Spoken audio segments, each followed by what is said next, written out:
Hello friends, welcome back to the new tutorial. Today we are going to learn how we are going to update the user in the Supabase via Flask. The last two videos we have already updated. So any doubt, any query, just do let me know in the comment section in that way. So here I'm going to do with the update. Right, so let's add the update. Okay, what we have to do with update the user, right?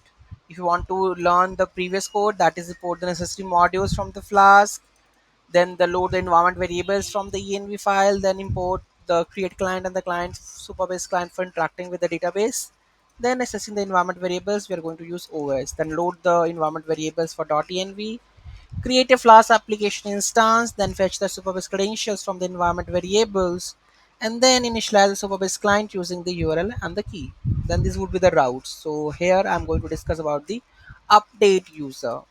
Here we require the user ID. So in the last when we insert this one, so we have the ID that is 2.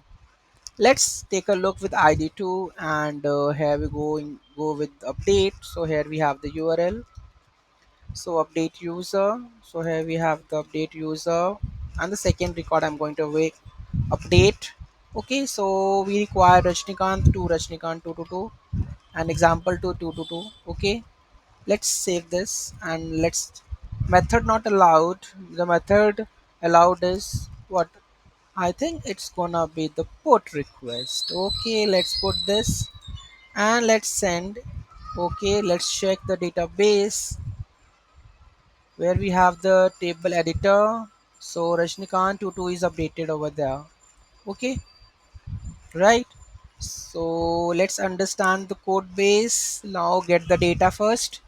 If not data, then missing the data, update the user by ID. How we have to do, like supabase.table.users.update data, whatever data I want to send with ID. So user ID, then execute.